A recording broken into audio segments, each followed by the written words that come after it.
After a few months of studying English intensely, my reading skills and even vocabulary improved a lot. It got to a point where I could understand most of what I read. But whenever I tried to watch a movie in English, I was always amazed at how fast native speakers spoke. And of course, it was really difficult to understand what they were saying without subtitles. In today's episode, I'm going to share with you how I went from understanding very little to understanding pretty much everything most native speakers say nowadays. I'm also going to give you some tips on how you can improve your listening skills significantly. So, stick around because today's episode is going to be fun. Hey there, how's it going? Thiago here, and welcome to another episode of the podcast. How have you been? Hope you've been doing well. In case you're new here, this podcast is intended to help intermediate and advanced learners of English communicate with more confidence, more accuracy, more clarity, and more awareness. If this sounds like something you want for yourself and your English, subscribe to the channel if you are on YouTube, or follow the show if you are listening on Spotify or Apple Podcasts. That way, you won't miss a single new episode. So, understanding what native speakers say, improving your listening skills. Most native speakers, okay? And I was even intentional with that. I made a point, I made sure I included the word most in the title of this video. Because when I say understanding native speakers and my ability to do so, I'm talking about most native speakers that speak more standardized versions of English. So I'm talking about the American English you hear in movies, podcasts, and TV series, for example. I'm talking about the British English that you hear on BBC or also in other types of media, okay? I am not talking about very specific regional accents that are actually dialects of the English language. Even native speakers themselves, depending on the regions, they might struggle to understand themselves if it's something really regional. I'm not talking about that, all right? So when I say understanding native speakers, I'm talking about understanding the most popular and standard variations of the English language. Now that I've made myself very clear on that point, let's get started. So, to me, of course, lots of exposure was key. And when I say exposure, I mean listening. Listening to English, listening to native speakers speaking in media over a long period of time. I mean, I started studying English when I was 15. I'm almost 40 now, so it's been over 20 years that I've been on this journey. So it's more than 20 years listening constantly to English media, to native speakers, you know? So it does compound. It might feel very hard and very difficult in the beginning, but I guarantee if you keep at it, if you stay consistent with it, it compounds. Your listening skills get better and better and better over time. So to me, obviously, having lots of exposure to English media contributed tremendously to my listening skills being developed. Remember, you gotta listen to English a lot. But I also want to unpack today some obstacles that learners usually face when it comes to understanding fast English or understanding native speakers in general. Now, the first roadblock, let's say, I would say vocabulary, actually. You know, vocabulary knowledge could be a barrier for you. If you don't have enough vocabulary yet, you might struggle to understand native speakers in media. It might not have anything to do with your listening skills, but with your awareness of certain words and expressions. For example, when it comes to vocabulary, native speakers use a lot of colloquial language in media and in real life. Colloquial language is usually a language that is not learned in traditional textbooks. It's the real English that is spoken in day-to-day life. Let me give you a couple of examples here of colloquial language. The expression pulling an all-nighter, for example. Have you heard this expression? To pull an all-nighter? This means to stay awake till very late at night working on something. For example, I had to pull an all-nighter to finish my presentation for work. You see, so if you are already an intermediate learner of English and you don't know the meaning of this expression, you've never heard this expression before, to pull an all-nighter, this sentence here might have been kind of hard for you to understand at first. Maybe you got the word work because this is a recognizable word for you already, but not the expression. I had to pull an all-nighter to finish my presentation for work. Here's another one. That's out of line. That's out of line. For example, his comments during the meeting were completely out of line. So, if something's out of line, it is not appropriate. So we understand here that the comments he made during the meeting were not appropriate to the situation. They were out of line. But again, if you're not familiar with this colloquial phrase, you might struggle to understand the meaning of the sentence. Got it? We can also talk a little bit about collocations. Collocations in English are basically phrases, combinations of words that go together often in that language, in spoken English in that case. It's a combination of words that native speakers always use in day-to-day conversation. Just to illustrate what a collocation is, listen to this. Which version here is more common for you to hear in day-to-day conversation by native speakers? Fast food or quick food? Fast food, right?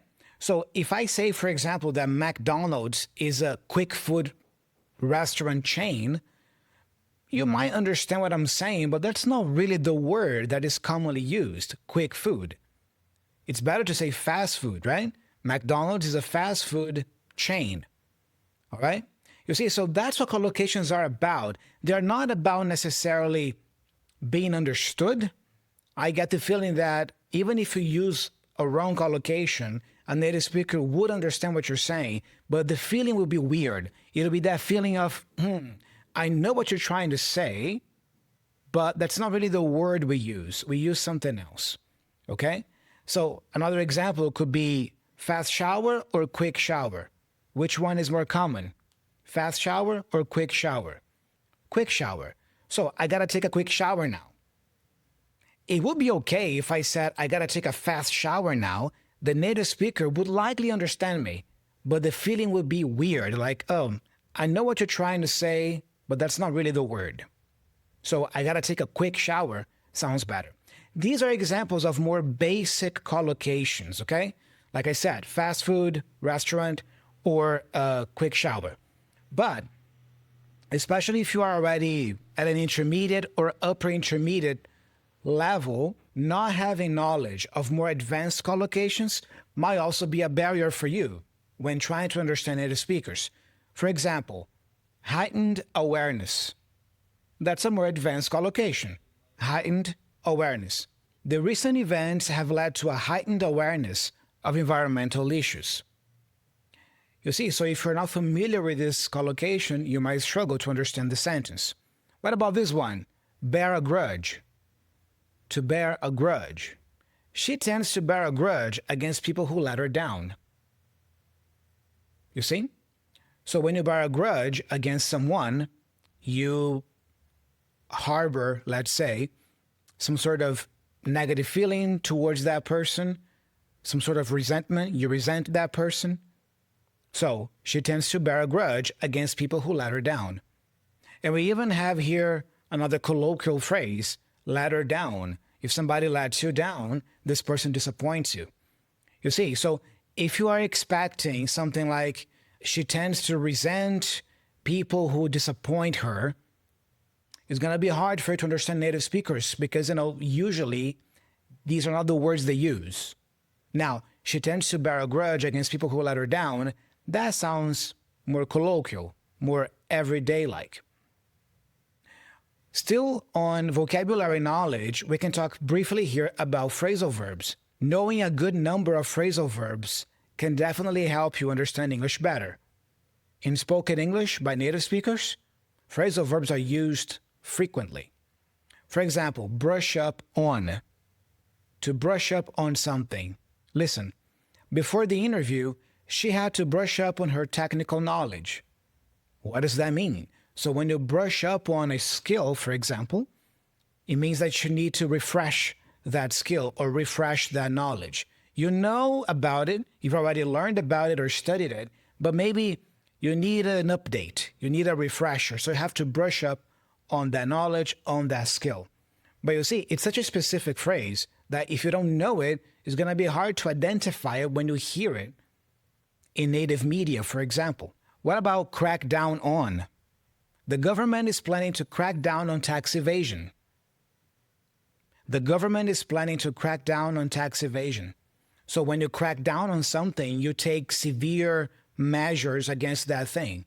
So we understand that the government is planning to implement severe punishment, severe measures to fight tax evasion, cracking down on it.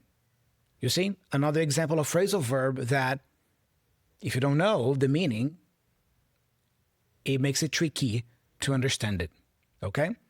And what about idioms? Of course, idioms. Idioms are those phrases that should not be understood literally. They have something visual about them. They are very descriptive many times, but they usually carry a figurative meaning. For example, to cut corners. To cut corners. They cut corners when building the house, which led to several problems later on. So when you cut corners, you don't really go by the book. You try to take shortcuts when doing something, and you might not be following all the procedures, all the steps. You are trying to shorten the process. You are cutting corners. What about this one? The ball is in your court. I've heard this one so much in movies and TV series. The ball is in your court. For example, I've given you all the information. So now the ball is in your court. In other words, it's up to you. Now you got to make a decision. You got to tell me what the next step is. The ball is in your court. So this is definitely a first barrier that I see learners face when trying to understand native speakers. The lack of vocabulary, not knowing enough collocations, not knowing enough idioms and phrasal verbs, not knowing enough colloquial language, colloquial phrases. So it's important that you study new vocabulary, that you practice new vocabulary, and you use it so that it becomes something more internalized for you. The wider your vocabulary range is, the higher your chances of understanding native speakers in media and in any situation, really. But here's an extra tip. Aside from vocabulary, remember that understanding native speakers is often related also to processing speed, not just your English knowledge. So yes, having knowledge of the English language, having a good range of vocabulary certainly contributes and helps a lot. But it's not the only thing. You should also worry about your processing speed. How fast are you able to process information in your mind, in your brain? Now, I witness that constantly with my adult students.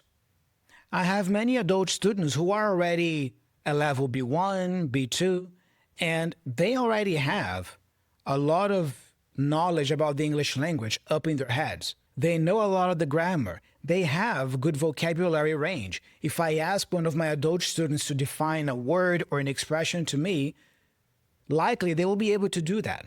So they already have good knowledge of the language as a whole, but they struggle with understanding media and native speakers because their processing speed is just too slow still. That's why when they read something, when they have the time to read something, to visualize it, it's much easier for them to get it. It's also a lack of training the ear for the sounds of the English language. So here's another tip for you that I can give already to practice this. How can you improve your processing speed? in English listening? Well, aside from listening to lots of English, obviously, try this. Try doing two things at the same time more often. For example, listen to a piece of media and take notes as you listen. This is a very simple exercise, but it can help you a lot developing this faster processing speed because you are doing two things simultaneously. So as you listen to a clip, a media clip, take notes of maybe keywords that you hear, key information that you hear, interesting facts, interesting sentences.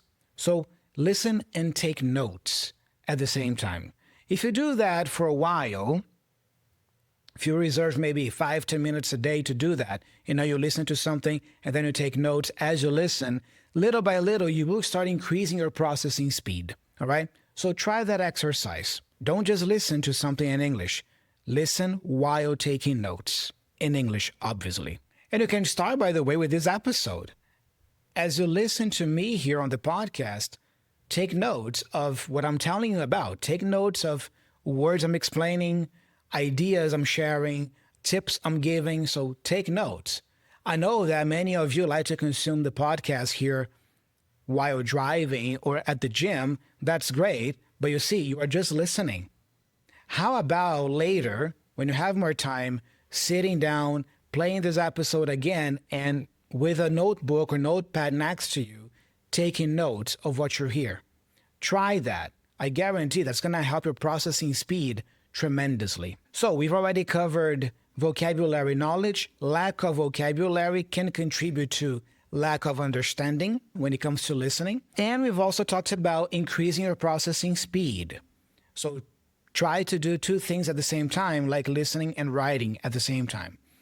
But there's another barrier that I see learners face, which has to do with connected speech, the connected speech knowledge, because native speakers love to connect the words and the sounds when they speak. So in many ways, it's not that native speakers speak fast. They just speak connected. So let me give you a couple of examples here.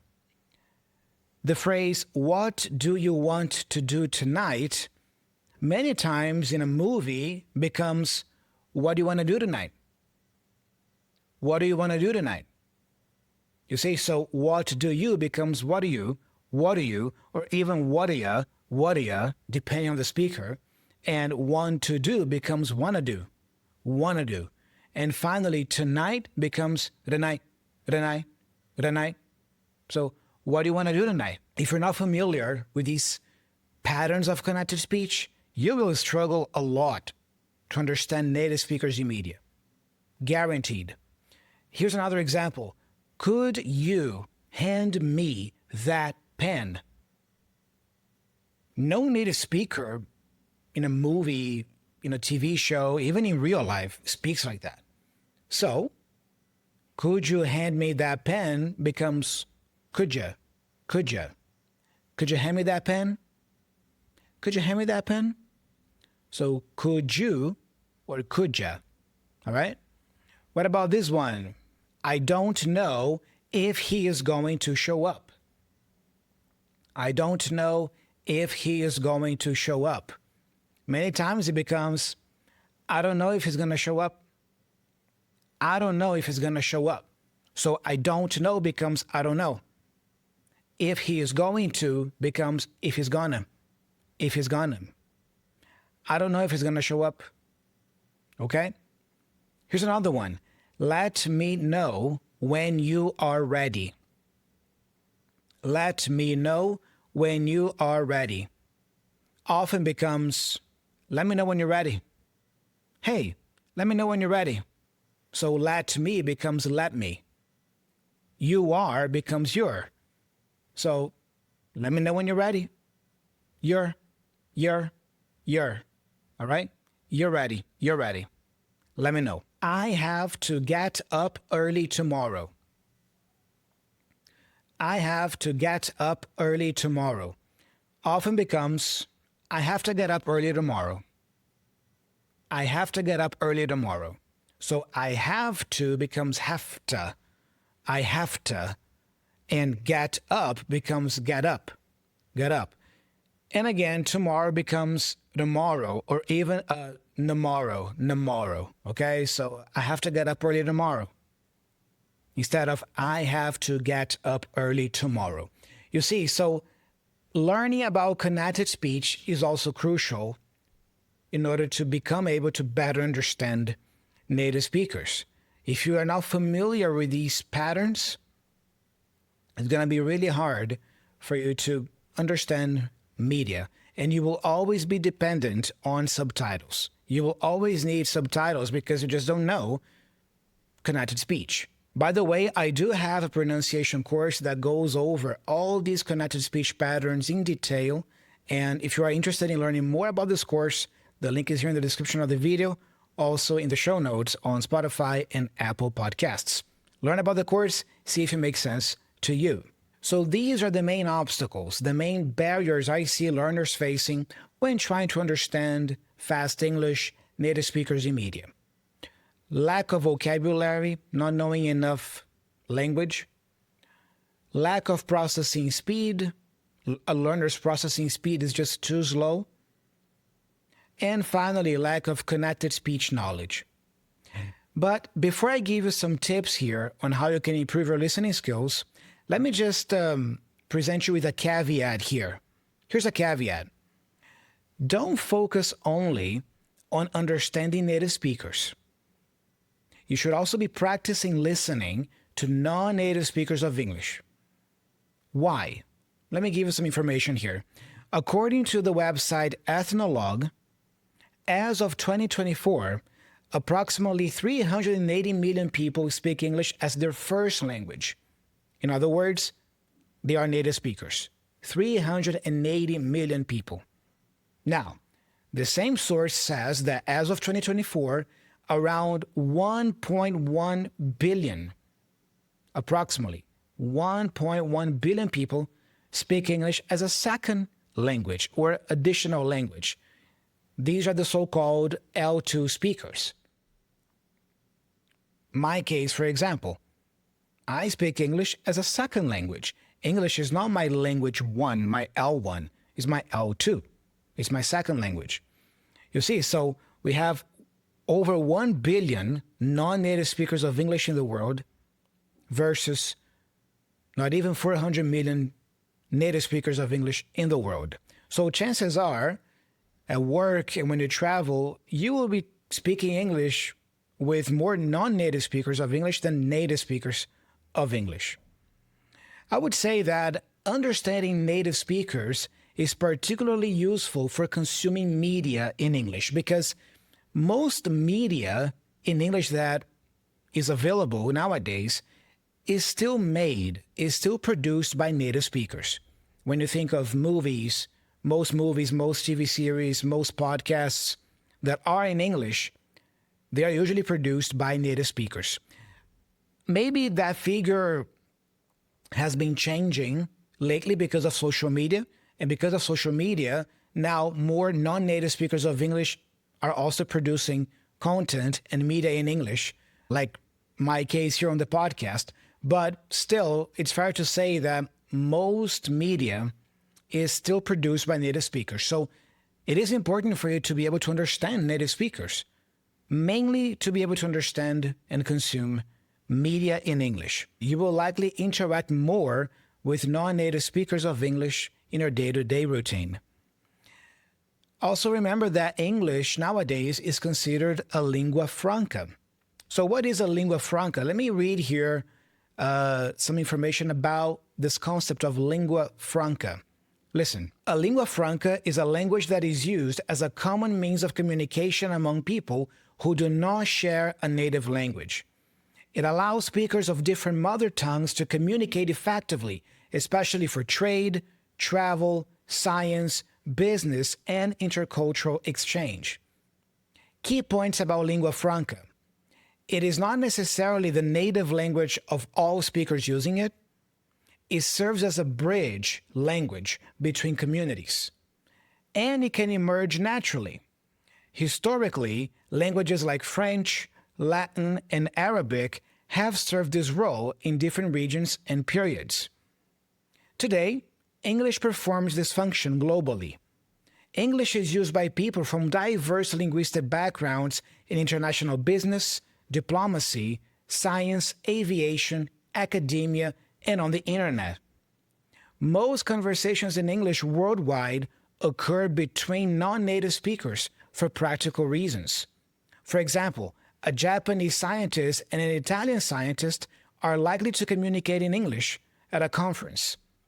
In summary, a lingua franca is a common language for speakers of different native languages, and English is currently the most widespread lingua franca in the world. So I wanted to present you with this caveat because even though the main purpose of this episode today is to give you some tips on how you can better understand native speakers of English, don't neglect this, okay? It's important for you to also have exposure to non-native speakers of English and listening to other accents. By the way, if you are interested in having that experience, you should definitely consider joining my private community. One of the perks of being a member of my private community is that you have the opportunity every month to join live calls with members from around the world to practice your English speaking with. So right now, the community has people from Brazil, obviously, but also people from Italy, from Poland, from China, from Japan, from Mexico, from all over. So it is a great opportunity for you to talk and interact with people who are non-native speakers of English from many different countries. So you get to listen to different accents. This is such a enriching experience. If you want to learn more about how you can be a member of my private community, again, the link is here in the description of the video and also in the show notes on Spotify and Apple Podcasts. All right? But now to close the episode, let me give you here some tips to help you understand native speakers better. First, listen, listen, listen. If you want to be able to understand English better, you got to be listening to English a lot and regularly, ideally every day. It's nearly impossible for you to develop good listening skills in English if you don't have the habit of listening to English on a daily basis. And by listening to English, I mean listen to native speakers. Listen to native speakers on podcasts, on YouTube videos, on music, on movies and TV series. But you should have this habit of listening to loads of native media. That's the first tip. The second tip, pick a variation of English and focus on that one first. Adopt it as a reference. This is what I did, for example, with American English. I am a Brazilian who speaks English as a second language, but my English is heavily influenced by standard American English. I don't speak like an American, but my English is heavily influenced by standard American English. That is the variation of English that I have adopted for myself as my reference. So I really recommend you do that. Pick one variation, American, British, from a specific region even, or the standard accent it could be. Pick one variation and be consistent with it. Then, as you become more comfortable with this first variation, your reference, you can start branching out to other accents. And then you can gain exposure to Australian English, Irish English, Scottish English, and many other native variations. But I really recommend, as a learner, for you to pick one variation. And ideally, I do believe it should be a standard variation. Pick either standard American English or standard received pronunciation in England, like the standard British English. Then you can start listening to regional accents later. But I believe it's important for you to have a reference to compare those dialects, those regional accents against, okay? The next tip is get rid of media in your native language. I know that for some of you, this one might be a challenge, but I think it's really important for you to do that. If you have a habit of listening to a lot of media, consuming a lot of media in your native language, it's going to be hard for you to develop good listening skills in English. For a little while, I would say maybe for a year, a couple years, ideally you should be listening only to English. Only to English. if this is what you really want for yourself, right? So, for example, for the Brazilians out there, forget about movies in Portuguese, forget about music in Portuguese, forget about Brazilian media, okay? For the first 1 or 2 years, you should be listening only to English content, to English media. In my experience, that's the only way your listening skills will really improve, like significantly improve. Then after going through that process of near obsession with the English language, once your listening skills are more stabilized, then yes, you can go back to consuming media from your native country. It's not a problem, you know? But at least for a while, you should definitely do that. So get rid of media in your native language. Pick a time frame, you know? Okay, this year, I'm only going to listen to English. I'm only going to consume content in English. I'm going to forget about my native language when it comes to consuming media. All right? Be intentional with it and set a deadline for this. I would also recommend consuming a variety of media. So watch YouTube videos, listen to podcasts, watch movies, TV series, listen to audiobooks, TED Talks. You see, a variety of media. The news, listen to the news, watch the news in English. With that, I would also say consume a variety of topics. So you can start with topics that you are interested in. In my case, for example, I love movies, I love music, I love rock and roll, I love content about psychology, education, technology. So for me, it makes sense to watch videos, listen to podcasts around those topics. Do the same. Make a list of your favorite topics that you are naturally interested in and consume content in English about those topics. I would also say it's important for you to practice listening for gist versus listening for specific information. When you listen for gist, you are only focused on the main idea of a clip. You're not really focused on understanding everything, just the main idea. This is listening for gist. So practice this. So listen to a clip for about 2, 3, 5 minutes, pause the video or the podcast, and then write down or tell someone what the main gist or the main idea of that clip is. But you should also practice listening for specific information.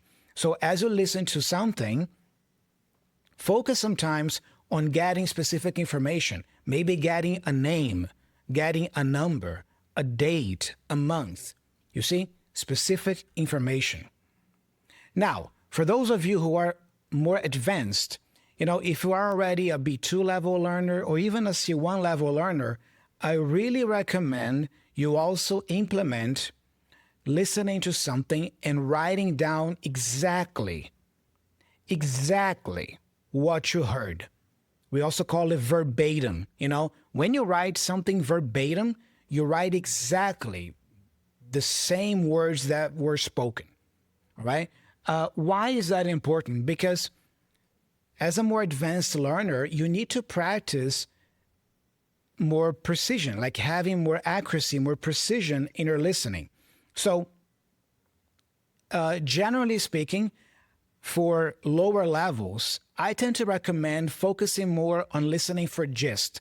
If you are at a lower level, don't worry about understanding everything.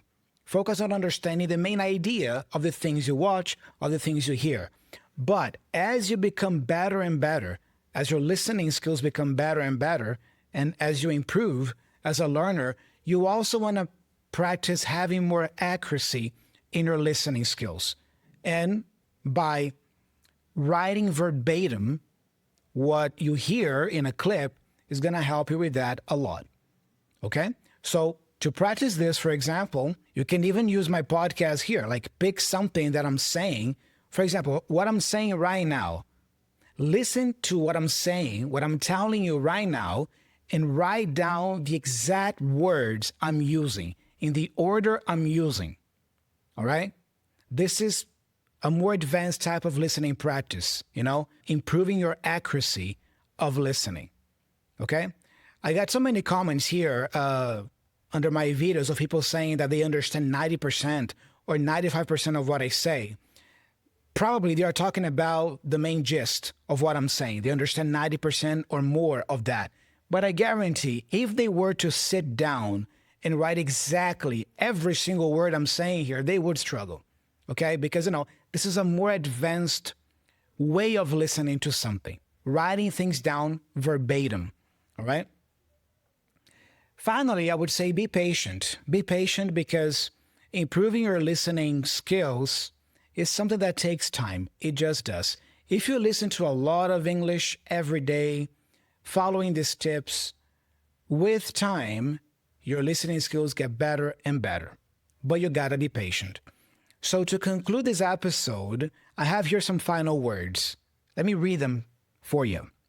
Listen. Improving your listening comprehension is a marathon, not a sprint. You didn't learn to understand your native language overnight, and English works the same way. The brain needs time to create new neural pathways for these sounds and patterns. There will be days when you feel like you're not making progress, but I promise, those daily minutes that you spend practicing are working behind the scenes.